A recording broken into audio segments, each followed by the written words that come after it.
Among the many psychological types outlined by Carl Gustav Jung, there is one that occupies a unique place, not only due to its rarity, but also because of the psychic complexity it carries, the intuitive introvert.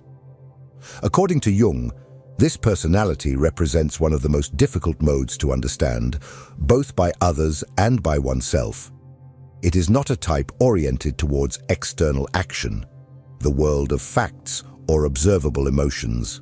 On the contrary, it lives connected to a symbolic flow that emerges from the unconscious, guided by inner images, premonitions, and archetypal structures that escape common perception.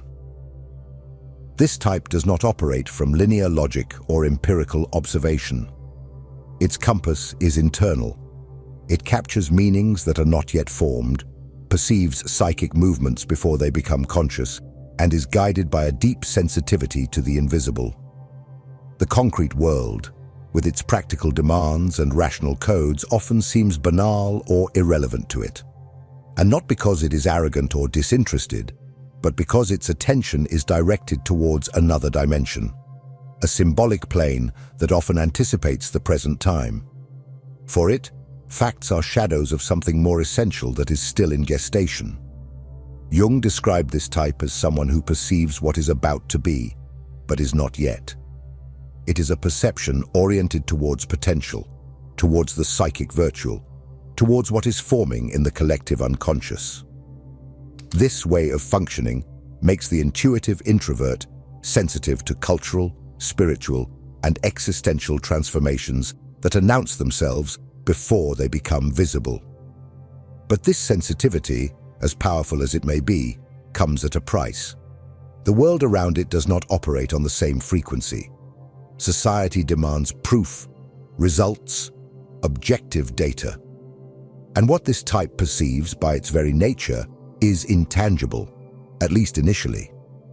The result of this is an abyss between what it sees internally and what the world expects from it. Its perceptions are often ridiculed, ignored, or pathologized. It is the kind of person who intuits something essential about someone they have just met, who feels ruptures in the air before events occur, who senses outcomes long before the facts are confirmed. But when it tries to communicate this, it almost always encounters silence or rejection. Over time, it learns to remain silent, to keep its inner world as a private and impenetrable space. And it is precisely in this silence that the true danger begins. Jung left a clear warning. When this type does not find ways to translate its visions into language, art, or concrete action, it risks being consumed by them. The inner world, which should be a source of revelation, becomes a prison. Symbolic images, when not integrated into consciousness, begin to dominate the psyche with an autonomous force, and the subject ceases to be the one who contemplates. They become the one who is possessed by the images. It is here that Jung's dark warning takes shape. The gift of deep intuition, if not balanced, can turn into a process of dissociation. In this video, we will explore this trajectory in detail. We will understand how this type functions, what its specific dangers are, and above all, what transformative potential it carries when it manages to find a path of expression and integration.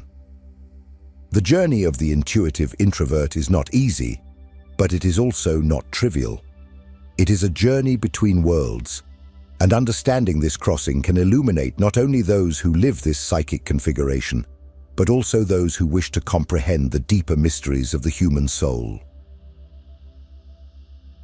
In Jung's typological system, intuition is considered one of the irrational functions of the psyche. That is, a form of perception that does not rely on logic or sensory experience. However, in the case of the introverted intuitive type, this function takes on a deeply internalized direction. Unlike extroverted intuition, which seeks possibilities in the external environment, introverted intuition turns inward to the depths of the unconscious. It captures not what is visible, but what emerges from the more archaic and symbolic layers of the psyche, often without warning, context, or immediate explanation. Jung described this function as the ability to perceive raw psychic images, symbolic forms that have not yet been transformed into thought, feeling, or action. The introverted intuitive type lives in constant contact with these images. They do not see with the eyes of the body, but with the eyes of the soul. What seems like an ordinary situation to others may carry hidden meanings, invisible tensions, patterns that repeat silently for them. Their mind operates like an antenna turned inward, picking up signals that have no language but possess weight, form, and psychic energy. This sensitivity, when integrated, is a powerful source of insight. The introverted intuitive is capable of perceiving the deep meaning of events, understanding the unconscious motivations of others, and anticipating changes before they become perceptible. However, on the other hand, this same sensitivity makes them vulnerable to internal dispersion. As the sensation function, responsible for maintaining contact with the present and the body, is often the most underdeveloped in this type. They can easily drift away from objective reality.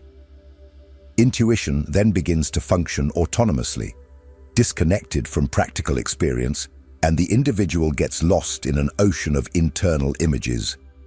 This inner architecture is not chaotic, but it is also not controllable.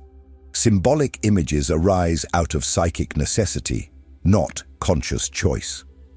When well directed, these visions can become seeds of creation, ideas that transform, symbols that heal, narratives that reveal. But if they are not understood and processed, they can accumulate as psychic noise, leading to confusion, paralysis, and the collapse of rational function. The individual then begins to live not in the world, but in a kind of self-reinforcing parallel reality. For the introverted intuitive, understanding the workings of their own intuition is the first step to not being enslaved by it.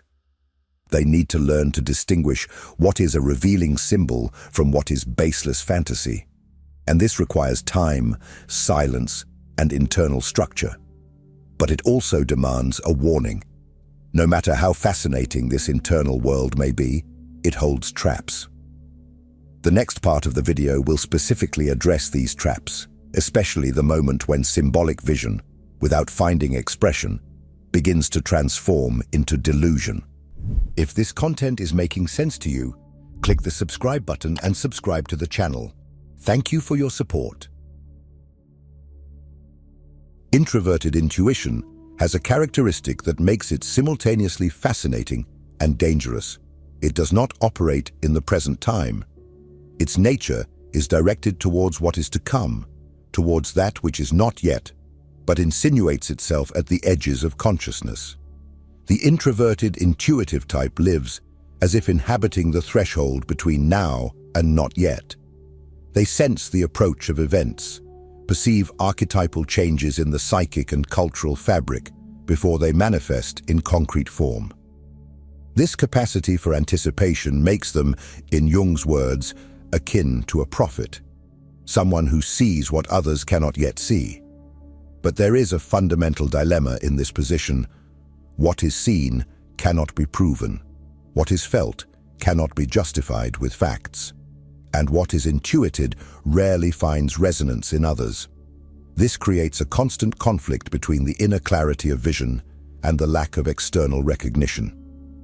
The introverted intuitive begins to doubt themselves, or else takes refuge in their perception with such absolute conviction that they reject the world around them. In both cases, the tension between the perceived invisible and the denied visible begins to corrode the psyche.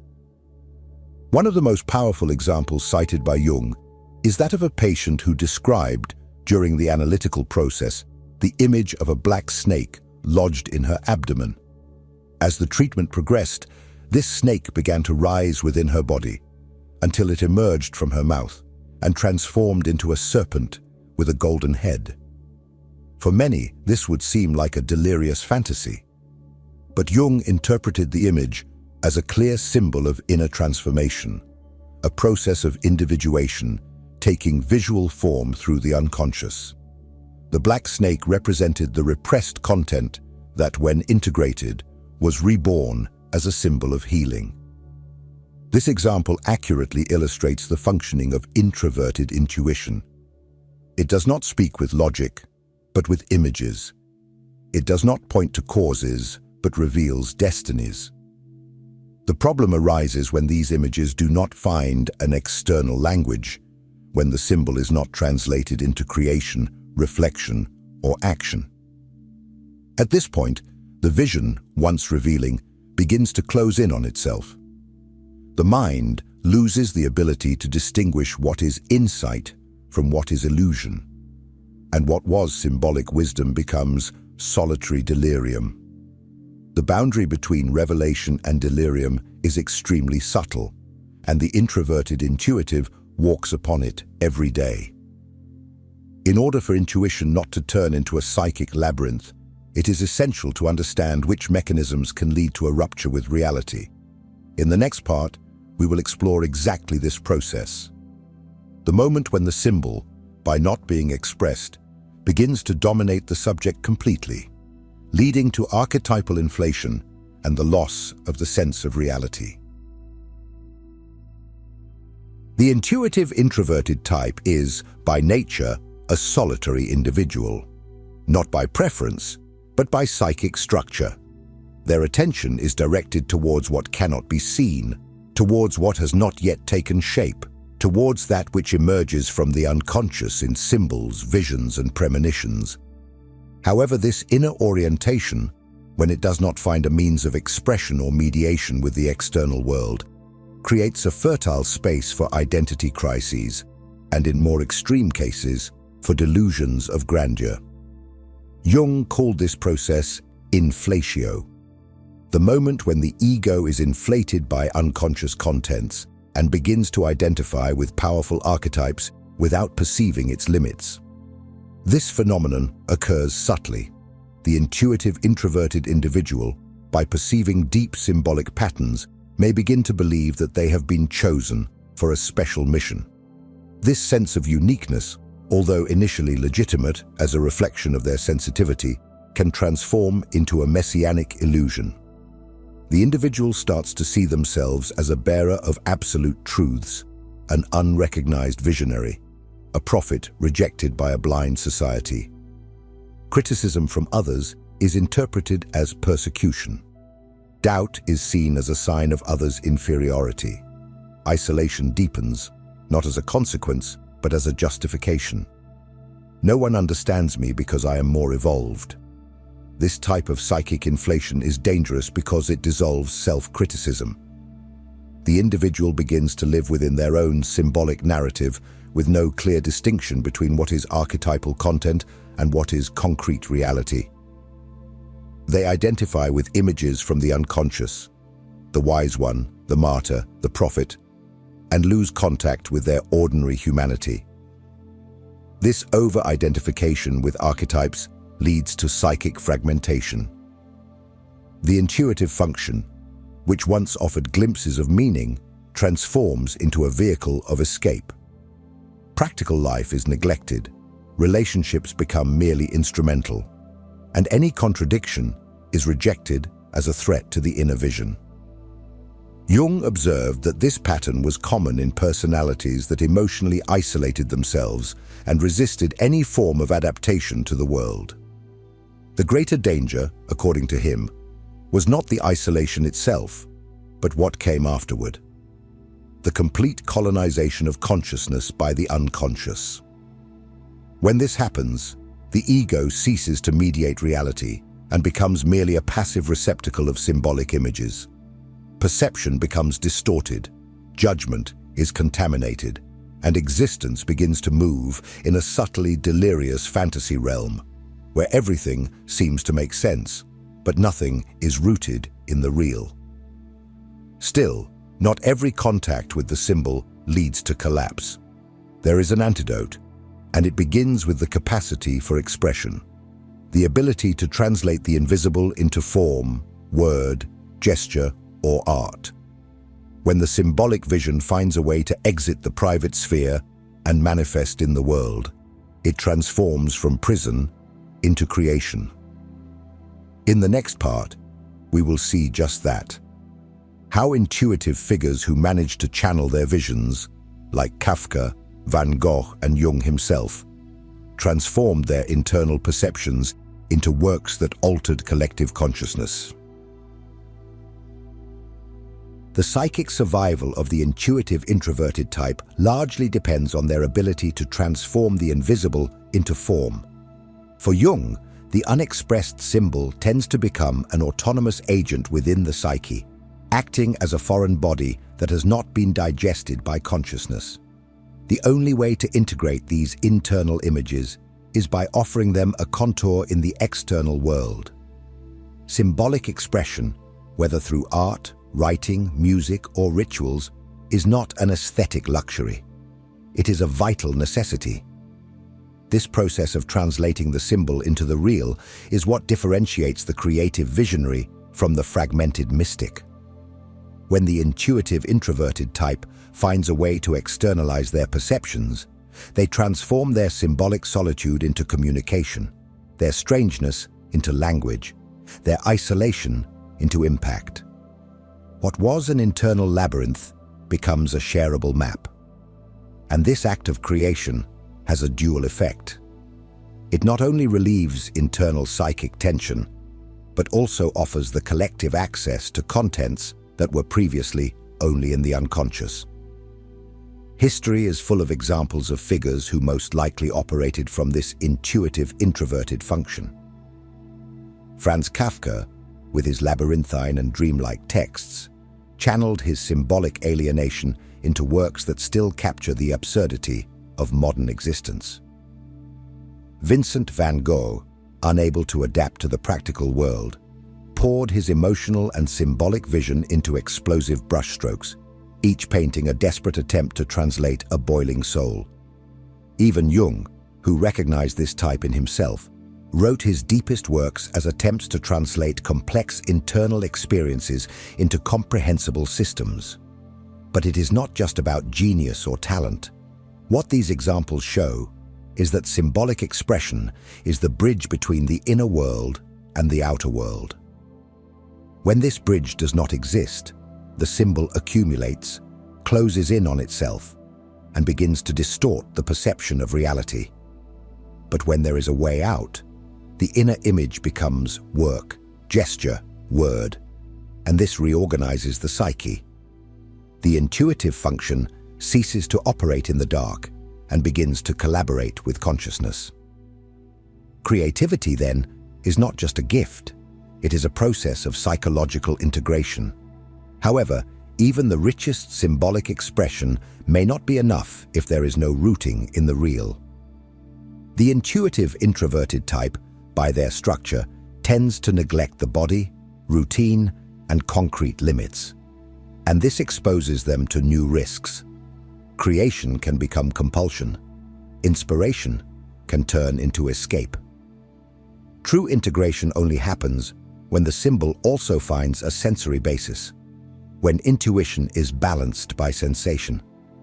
In the next part, we will explore this fundamental aspect: how simple practices, connected to the body and the earth, can serve as an antidote against psychic dissolution. If what you're hearing resonates with you, you'll find real value in my ebook, Beyond the Shadow. It breaks down Jung's core ideas and gives you tools to understand yourself more deeply. Link is in the pinned comment. The intuitive function, especially in its introverted form, operates outside of time, the body, and linearity. It dives into the unconscious, gathers symbols and premonitions, and returns to the surface carrying visions that do not belong to the concrete world. This ability is what gives the introverted intuitive type its enigmatic brilliance, but it is also what weakens it. Without an anchor, without a solid foundation in the present, this intuition risks becoming a whirlpool. And that is why Jung emphasized the importance of integrating the inferior function, sensation, Sensation is the function responsible for keeping us connected to the now, to the body, to the material world. It perceives what is tangible, the warmth of the sun on the skin, the bitter taste of coffee, the weight of an object in the hands. For the introverted intuitive, who tends to neglect these perceptions as mundane or irrelevant, sensation seems almost like a foreign language. But it is precisely this language that can provide the antidote to excessive abstraction. It is in the materiality of simple things that this type can find balance. In walking, cooking, tending to plants, practicing a manual craft, or simply maintaining a routine. The return to the body, to routine, and to the present time does not deny symbolic depth. It sustains it. When the type manages to alternate between intuitive diving and concrete practice, their visions cease to be labyrinths and become roots. They become capable of moving between worlds, the internal and the external, the invisible and the tangible. This transit is what characterizes true psychic maturity. The symbol then ceases to be an object of passive contemplation and transforms into a real guiding force that shapes life, decisions, and relationships. Not as an oracle, but as a compass. Everyday rituals assume in this context a therapeutic function. They do not need to be grand or esoteric. They can be as simple as lighting a candle at dawn, writing in a notebook at the end of the day, or intentionally organizing a workspace. These small acts create an axis in the internal chaos. They are gestures that tell the unconscious, there is order, there is body, there is reality. And it is in this ritualized space that the symbol can descend to earth without exploding the psyche. The integration of sensation is not a limitation. It is what allows intuition to flourish more strongly. But even when there is symbolic expression and anchoring in the real, the introverted intuitive type faces a final challenge: living their truth in a world that generally rejects everything that cannot be measured, explained, or monetized. How to sustain their vision in an environment dominated by logic, productivity, and immediacy. How to continue listening to internal symbols when the external world demands obedience to the concrete. This is the final clash, and it will be the theme of the last part of this video. Even when the intuitive introverted type develops means of symbolic expression and builds practices of anchoring in reality, they still face an obstacle that few perceive, and which may be the hardest of all: sustaining their own inner truth in a world that systematically rejects the invisible. Modern culture, focused on the concrete, the immediate, and the measurable, values objective results, statistical data, productivity, and visible performance. Deep intuitions, symbolic visions, and silent reflections are not only ignored, they are often ridiculed, pathologized, or dismissed as irrelevant. For the intuitive introverted individual, this creates a constant tension between fidelity to their own soul and the need to adapt. At every moment, they find themselves faced with a choice: betray their inner vision to fit into the collective discourse, or remain true to themselves, even if it means marginalization, misunderstanding, and loneliness. And this choice is not theoretical. It presents itself in the details of everyday life. In conversations where they need to silence what they truly think. In environments where their silence is interpreted as weakness. In jobs where they cannot express what they see, feel, or sense, under the threat of being considered inappropriate. But this tension does not have to lead to resignation. Jung argued that the process of individuation requires exactly this: sustaining the symbolic core of the self even amidst the opposing forces of collectivity. Living one's symbolic truth for the intuitive introverted individual is not withdrawing from the world. It is navigating through it without losing the internal axis. It is knowing that the vision they carry may never be fully recognized, yet still needs to be lived. Because in the end, the function of intuition is not to please, convince, or win. It is to point to paths that do not yet exist. Living symbolically in a materialistic society is a silent act of resistance. It is choosing depth over appearance, meaning over convenience. It is sustaining a connection with the invisible even when everything around says it has no value. But this type, when they find the courage to remain true to what they see, becomes a transformative figure. Not by imposing themselves on the world, but by revealing, with their presence, that there is something beyond the surface.